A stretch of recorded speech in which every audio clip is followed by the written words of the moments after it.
Hello, hello, hello. This is Lydia, the lifestyle coach, and we are ending eating disorders using nothing but your brain. And welcome to another live feed. And we are talking about ending binge eating and bulimia and overeating and food obsession and body hate and chewing and spitting and chocoholicness and stress eating and emotional eating and being able to have true permanent peace from all of those things. And I'm super excited about our topic today. This is requested by one of our grads, which I just think is super fun. We have a really phenomenal community, and this live feed is about community, which is just a really cool thing on top of that. So what we're talking about today is how incredibly impacted and influenced we are by the people around us.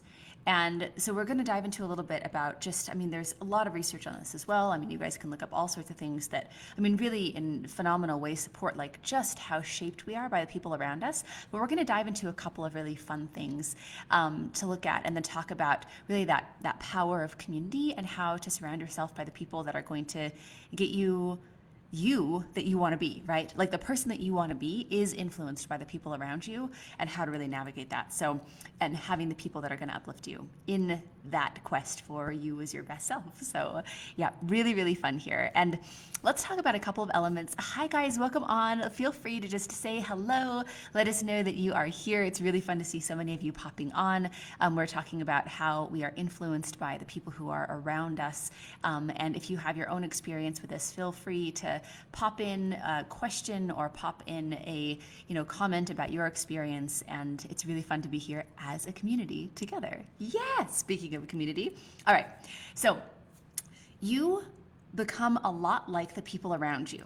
And some of it is in a conscious, proactive way of I am somebody who holds these certain beliefs, and so I surround myself with people who have these similar beliefs, and that's who I am most agreeable with, or that's who I feel most friendship with, and so we are connected and attracted to those people. So that's part of it. It's in a proactive way. But then there's a lot of things that happen on the subconscious and the not active and not choice level of how we're influenced, by the people around us. And we are either not aware of aspects of ourselves, but even without that awareness, we start attracting people who are like that. We also teach people how to treat us, right? So we tolerate the people that we tolerate, right? So if we are I don't like being treated this way, but you are teaching through your actions of I am going to tolerate somebody treating me this way, then you end up having those people in your life still. Somebody with a higher standard for how they let people treat them, right? Of their higher self-worth, it's not okay to treat me this way, that's not acceptable, then the people who would treat them worse than what their standard is tend to be out of their life. And so your standards, whether they're conscious or whether they're a habit, are going to also be a determiner of the people around you. And there are a couple of different elements that once you have those people around you, these elements come up, and they're very interesting and powerful to explore. So hi guys, welcome on, welcome. Okay, so one of the first elements is that you become more and more like the people who are around you. So let's say you hold a certain belief. Let's say you hold a certain political belief, right? There's a lot of, talk about things happening in politics right now, and, without getting specifically into anything current day in politics, even though those are important things as well. Let's just talk about the general belief of okay, I hold this political view, and then you start surrounding yourself by people who hold those same political views. Well, this is how your brain works as well, but it's also reinforced in your peer group. You hold a belief, and in your peer group, that belief is never challenged because you've surrounded yourself by people that believe the same way.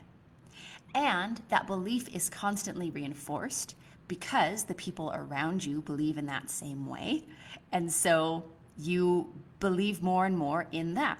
You don't have any evidence to counter it, and you have more and more evidence for it, which makes it seem more and more true for you and for everyone else around you. Now, with something that you are great with believing, and it's true and it's awesome, and okay, let's go ahead and believe that, and that's serving the world, and that's how I would want my family to believe, and all that jazz. that can work for your advantage. But if it's something that you would want to change about yourself or that doesn't serve you, then it works to your disadvantage because it's consistently reinforced. So let's take this to the realm of habits with food, right? So let's say that you want to change your patterns in eating, whether you're overeating or binge eating or eating at night or whatever it is that you don't feel good about. And you want to change that, but you feel hopeless and like it can't happen.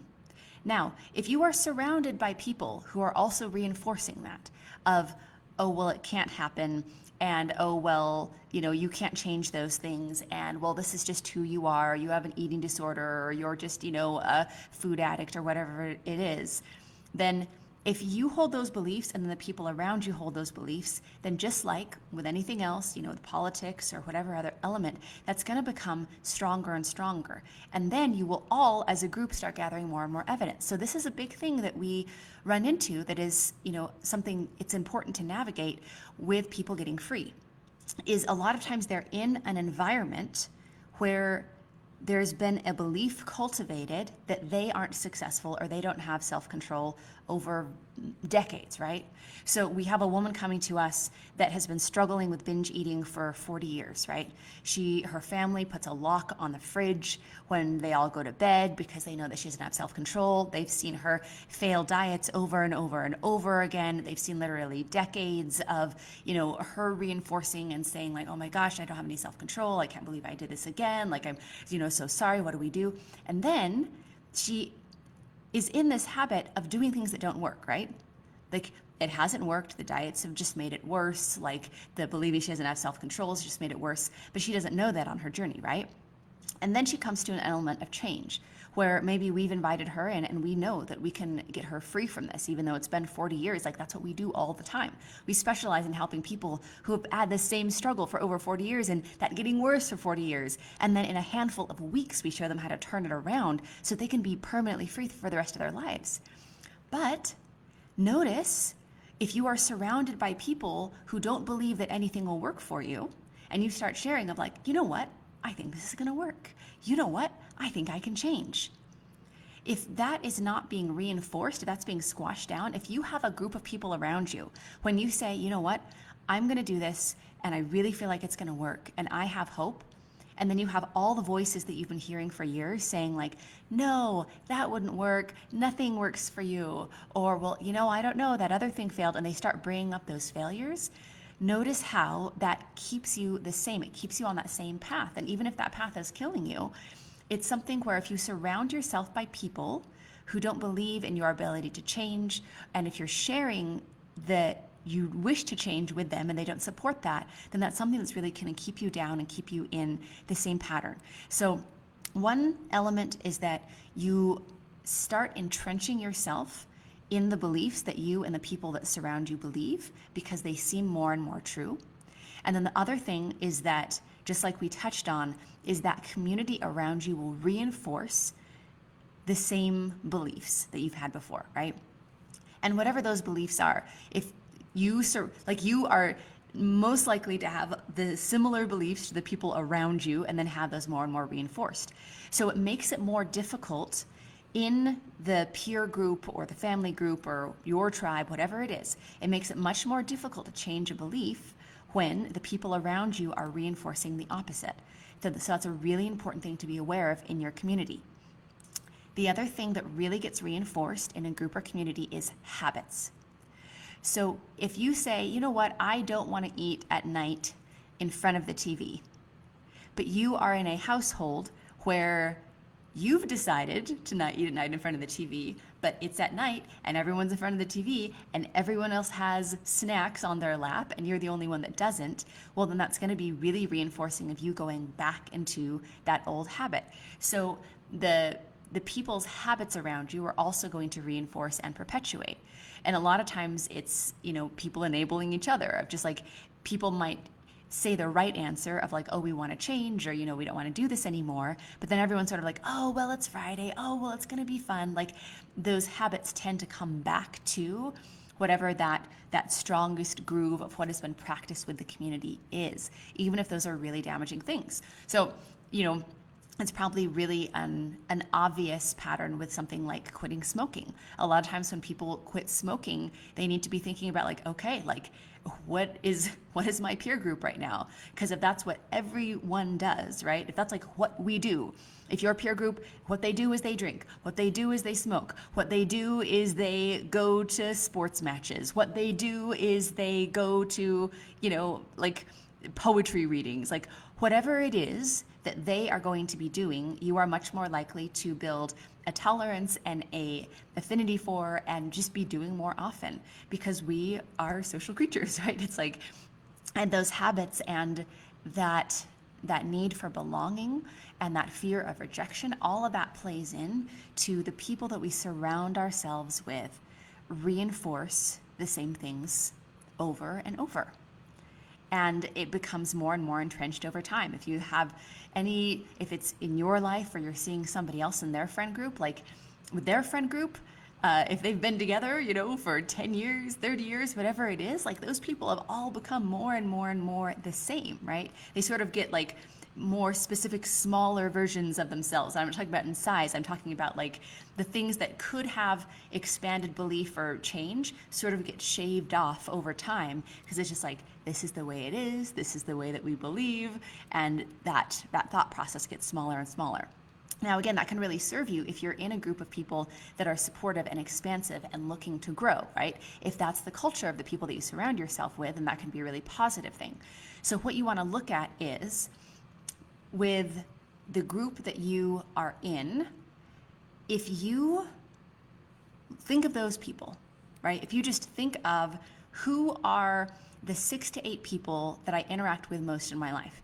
And that's not just in person. I know that we're also in a chapter of the world where, we're doing a lot fewer things in person. So with the studies and the research, like it doesn't even need to be physically together. Like it's just the people that you interact with, right? Even if it's online or on Zoom or, colleagues, wherever in the world, those people have a big influence on you.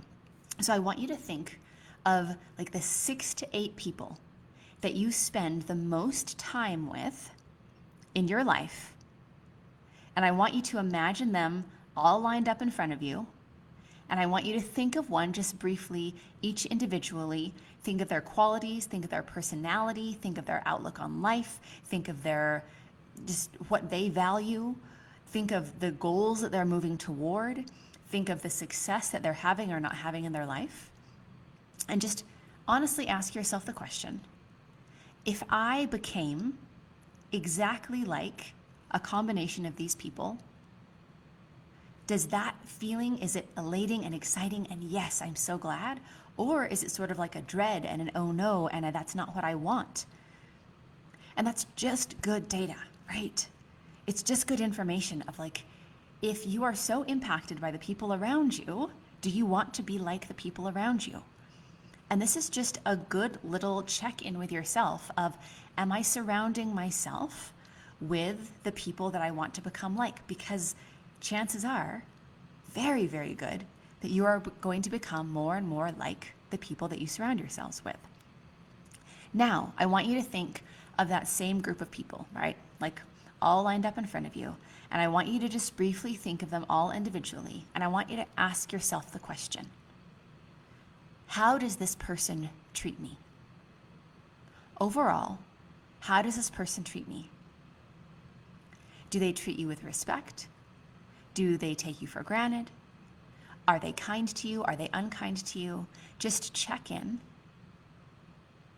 And an interesting and a sad element of how our minds work and how we navigate ourselves socially is that we only become upset when people treat us worse than we treat ourselves. And one really hard part of having a struggle with food is we tend to constantly beat ourselves up. Just, be constantly having these negative thoughts about ourselves and that upset around it, and, just calling ourselves names or, feeling feelings of failure or worthlessness.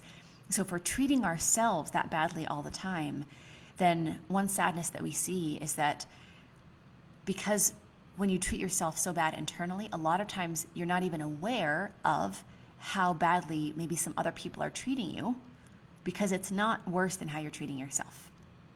So I want you to just think of, how do the people in this lineup, the 6 to 8 people that are closest to me, how do they treat me?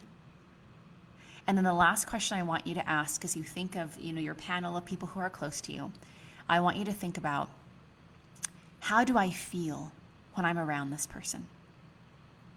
Because sometimes there can be elements where it's like, oh, somebody treats me okay, but then there's some contrast, or it might be aligned, but it's just good to look at, of how do I feel when I'm around that person? And that could have to do with them, or it could have to do with whatever it brings up in you, right? Like, there isn't a judgment in that, but just look at the data of, like, how do I feel when I'm around those people?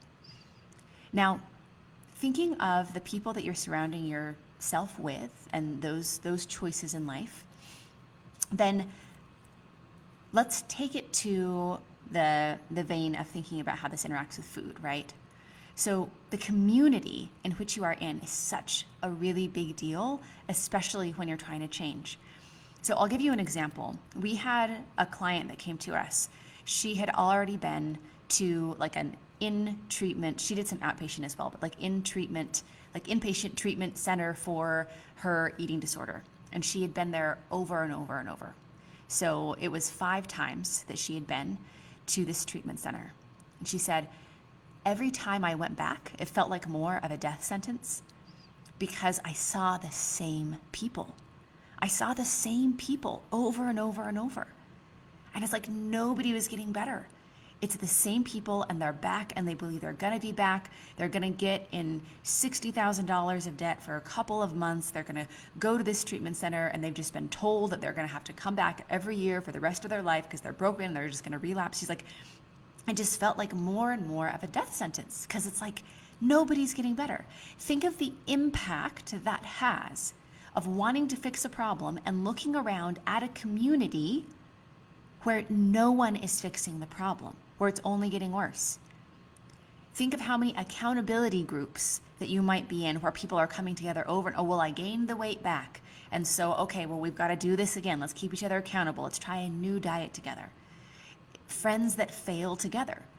Friends that say, okay, well, it didn't work last time, but maybe we'll just try harder this time. And what you start seeing is a pattern of failure, not just within yourself, but within everyone around you. And what that does is it creates these feelings of hopelessness, because it's like, it feels really, really hard. Like, we have had so many people with like advanced degrees, like PhDs in the psychology of eating disorders. We have a lot of counselors, a lot of therapists come to us for our help because they have their own disordered eating. They know their way isn't working, and so they want to come to us for help, and they get free, and it's awesome. But one thing that they say that was really hard about the pattern is like, I got in to counseling, I became a psychologist because I was trying to figure out my own stuff with food. And it didn't work, so my eating issues just got worse and worse. And then people were coming to me for help, and I was telling them what my textbooks and training told me to do that didn't work for me, but I thought maybe it'd work for them, but then it didn't work for them. And so again, surrounding themselves by, it's not working for me, it's not working for them, but it's just, you look around and you just see all of this failure and you don't see anyone getting better. And it either starts creating feelings of there's something wrong with me and I'm broken, or it starts creating feelings of this problem just cannot be fixed. One of the biggest reactions of anger that we get from people who, might see a post of ours or a video is people who've been struggling for a long time that just send us super hateful messages. And most everyone is just really supportive and wants to be here because they want to get free. But hurt people. So every once in a while, we have people that just come out in anger. And the number one vein of communication in that anger is, how dare you give people hope? How dare you give people hope? How dare you tell people that things can change? How dare you tell people that you cannot have this problem anymore? Because that idea is so reinforced for them, right? That idea of like, you can't get better from an eating disorder, you can't be free. If that was true, and we are in a community where everyone's getting free, right? Like literally we've seen it hundreds and hundreds and hundreds and hundreds of times. We see people come in 45 years of binge eating and bulimia and anorexia and health professionals have told them they're never going to get better. And then we work with them for like 6 weeks and they're permanently free for the rest of their lives. So that's what we see all day, every day. So we know the truth of course you can be free. Like we know how to get you there. We know how to get you to the other side of this. Like we've seen it hundreds and hundreds of times. But think of if you've never seen that, if you've just seen people failing over and over, if you failed over and over, and then you come into a community where they dare to say that you can actually be free and done with this, it's understandable. It doesn't make it okay to, like treat somebody badly or say something mean, but it's like we get where that's coming from of like, what does that mean? If you've been struggling for 45 years and you could have been free, or there is a way to be free, either one of two things. Either one, you're going to be excited about that and it's going to give you hope and you're going to align with it and be like, well, then maybe it's possible for me.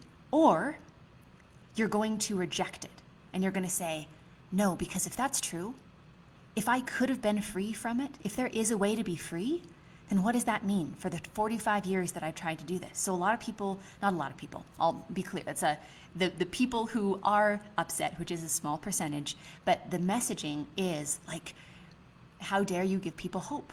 Which is really, how dare you say there is hope? Because I feel bad about failing so many times.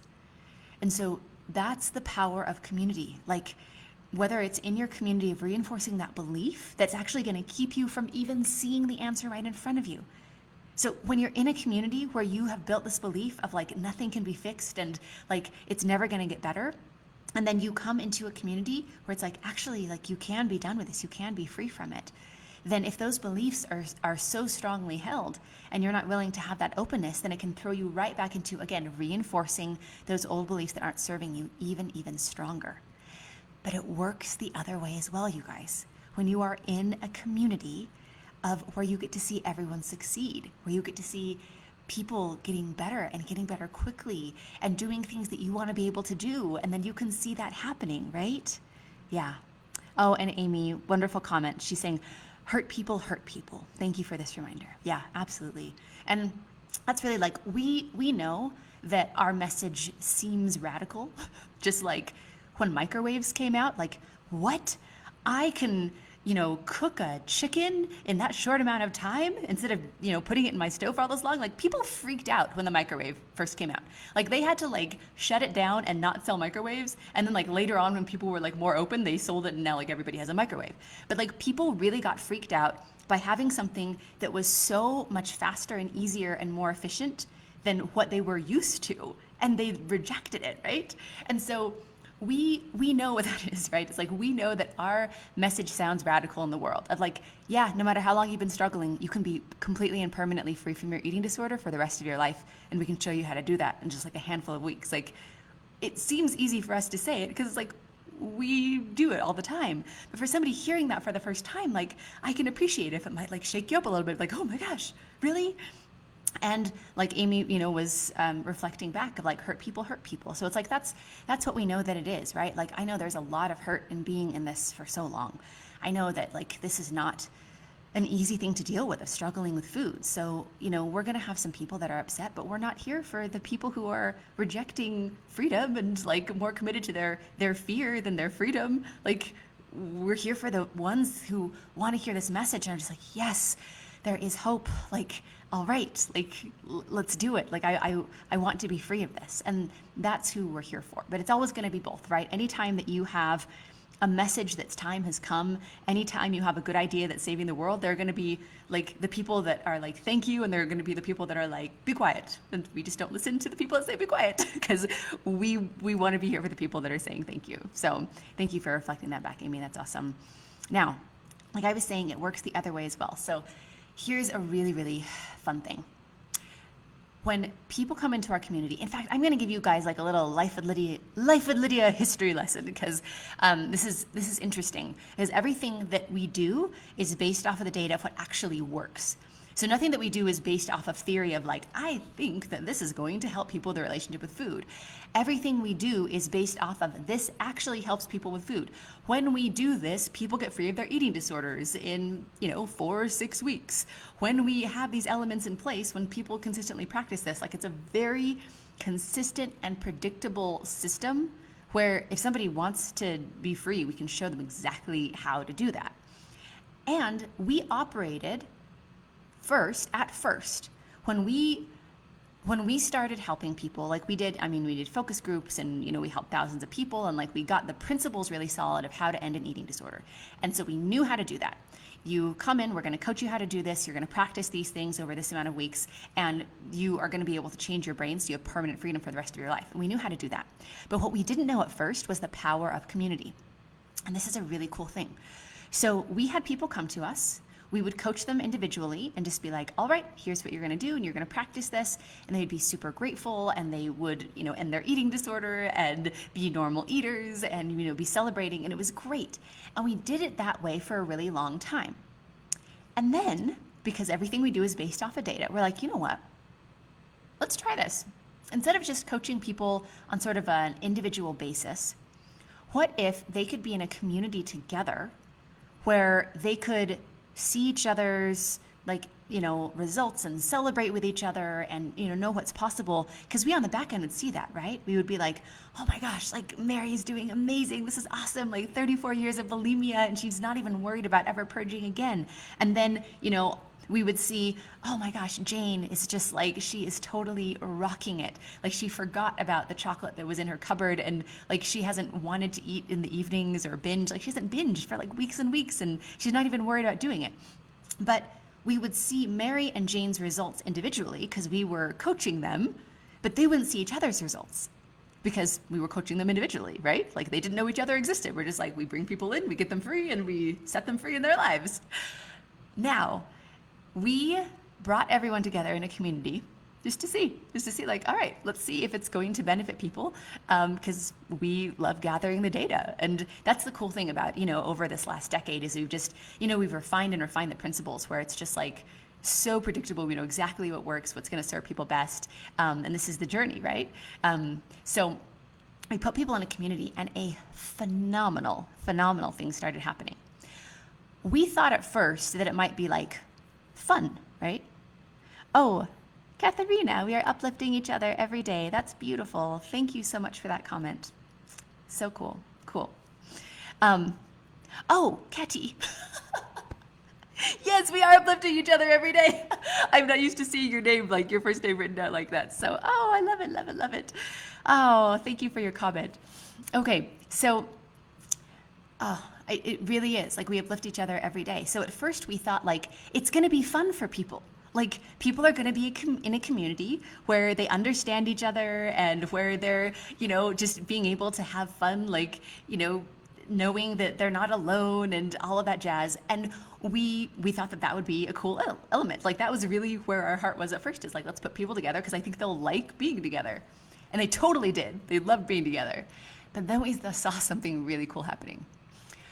We saw the kind of results that people, it's still phenomenal, right? It's like taking somebody from 40 years of an eating disorder and in 4 weeks, like having freedom. Like that's really cool, right? But what we started seeing is the results that it used to take people 4 weeks to get, they were getting in like the first week. So that was a really amazing surprise of how escalated and expedited the results were. Oh yeah, Katy's like, yes, it's me. Yes, I totally figured that out now. So yes, and celebrating you, Katy. Oh, sending all the love. And man, I love, you guys you make this community absolutely amazing and so much fun. And we have such a good time. But it was the results that were just so amazing of like, people could jump in and we would show them exactly how to get free from their food struggles. But then they were able to see somebody who was like 3 weeks ahead of them. And they, knew they weren't alone, and it was like, whoa. And then they knew they weren't broken, because it's like they saw other people's journeys of like, wow, this person was like out of control, binging 4 weeks ago, and now they're on like week 5, and like their whole countenance is different, and they're not even worried about binging, and they're not obsessing about food. And so it started creating this incredible like just belief for people of like what we knew because we were seeing everyone's results, but when they could see each other's results, it created this amazing belief of like what's possible. And so it would get people in even more action because they're like, oh, well, I'm just going to keep on doing what my coach is telling me because like I want to be able to, be like that person on, week 6 or whatever.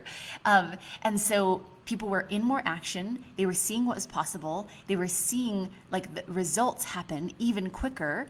They were understanding the concepts way faster because they were hearing it from all sorts of different perspectives. And so it was really beautiful to see the power of that community. Because remember, you guys, it works both ways.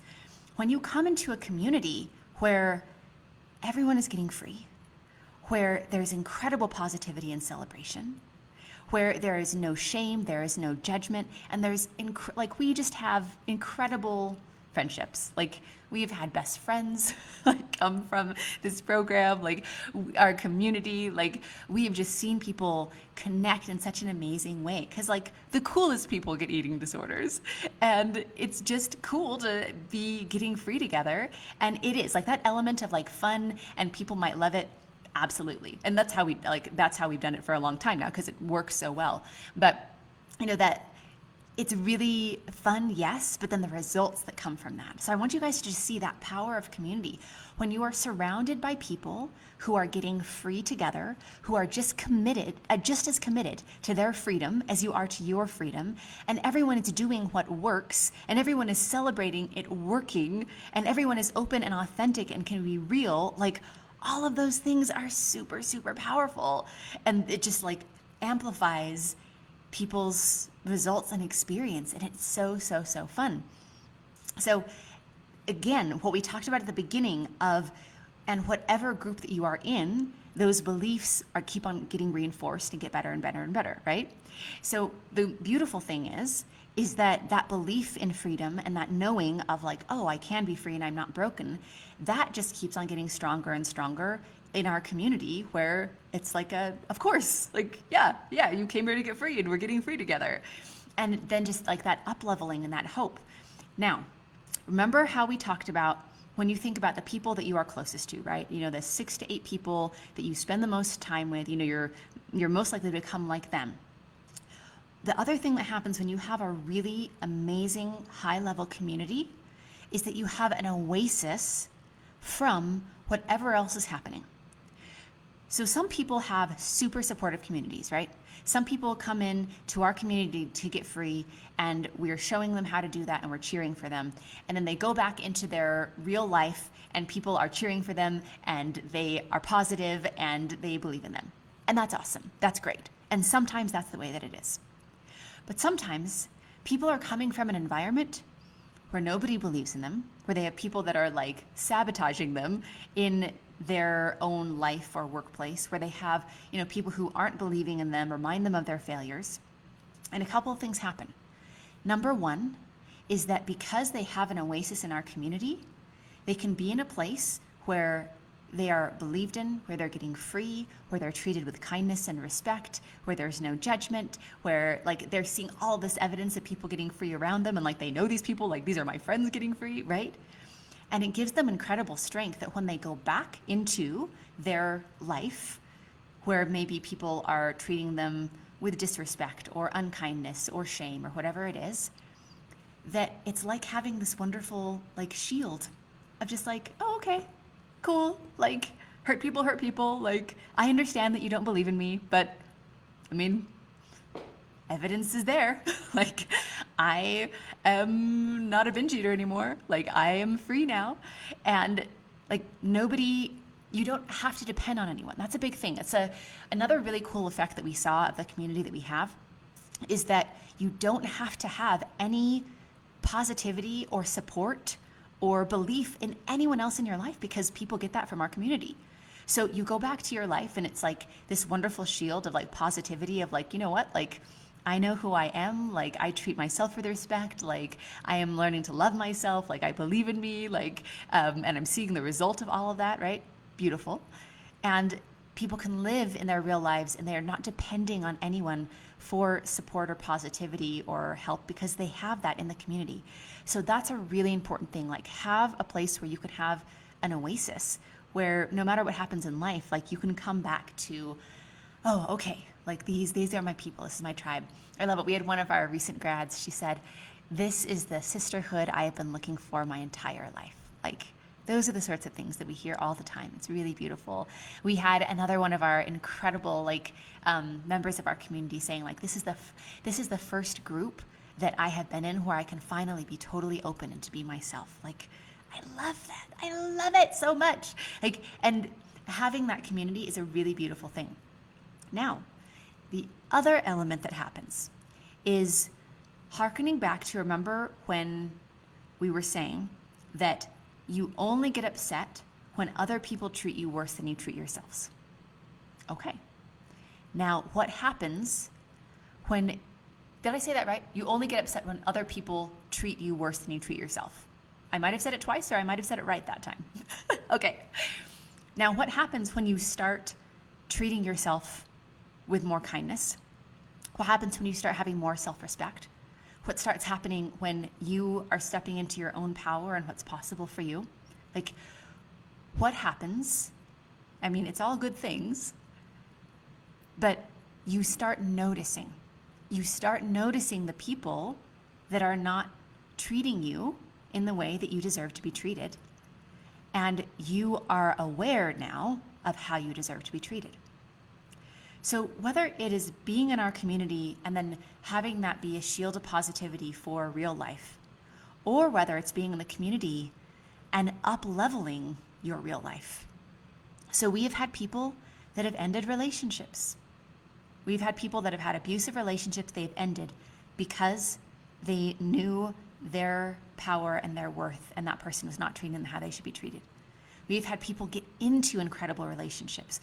So we have coached many people who have delayed having real meaningful relationships because they're like, well, I can't, get involved with somebody and fall in love, or, want to have a life with somebody and then have this big secret, or be treating myself this way, or, be purging and, I could, die at any time from it and kill myself with food. Like, so they keep everyone at a distance. They keep everyone away.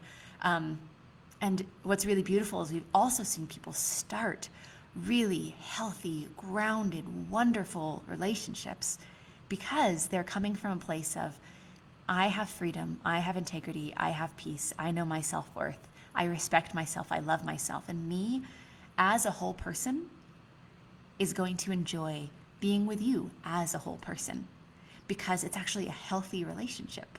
Such a beautiful thing. So sometimes being in a really wonderful community where you're up-leveling yourself ends up up-leveling your whole world outside of that, which is a really beautiful thing. And being able to be real in a community, like, for people in our community, a lot of times they come in thinking like, oh, well, I'm the worst case or the hardest case, or I'm the most broken, and then they come in and they see people that are like, oh, wow, like the people around me, like getting started with me or that have been, on this journey for, a few weeks, like, wow, these people either like they get me and they're struggling just as much as I am, or like they were an even worse case than me, and wow, I see them getting better and I see them getting free.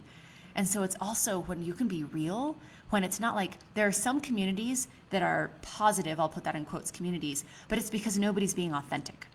It's because everyone is coming up to the front of the class and being like, I am perfect. I am doing everything great. I get the gold star. Aren't you so proud of me? And then they're trying to hide from everyone just how much they're truly struggling and what their authentic life is like. Like, we see this a lot of times in sort of like high pressure communities where it's like, if you lose your streak of doing everything perfectly, then you like lose your coin, or you lose your, reward, and then you have to start over and you're sort of shamed in front of the group.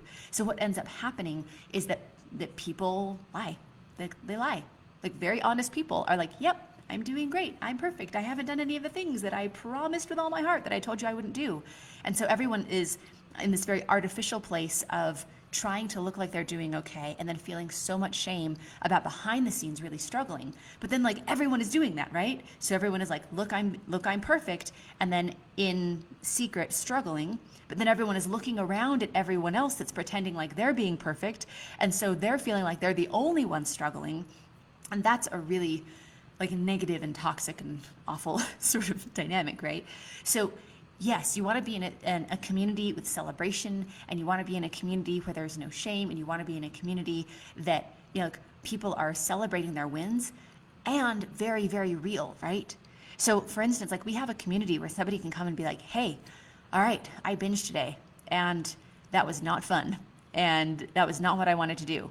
But here's the data that I gathered. Here's what I know, because I know exactly how this works and why I'm doing it and how to stop it.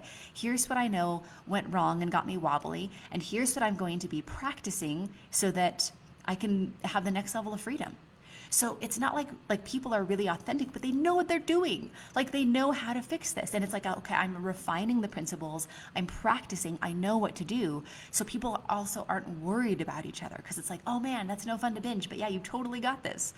So I just wanted to touch base on a couple of, points about the power of the community. Like you will either be in a community that is creating a higher, better, more heroic, more free version of yourself, or you are going to be in a community that is dragging you down.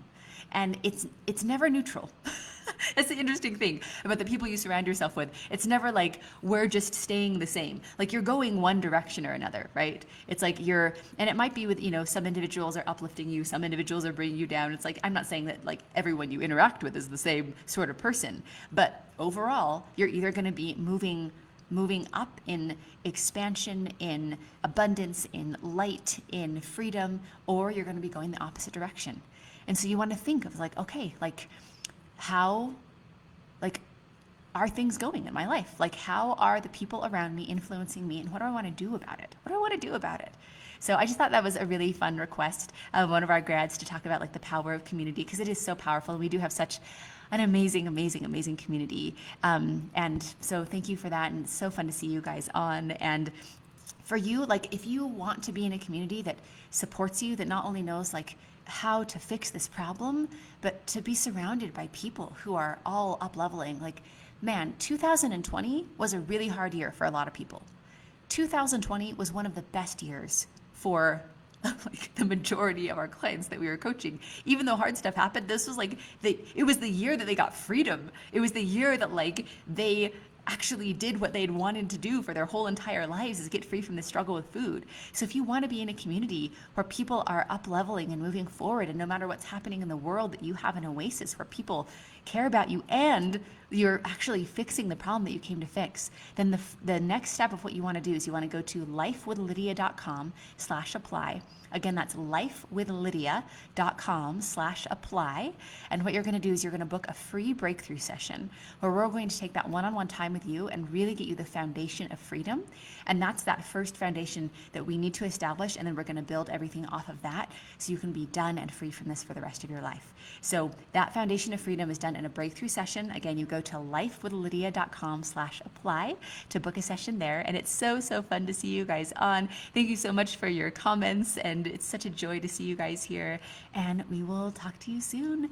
Bye, guys. Mwah, mwah, mwah.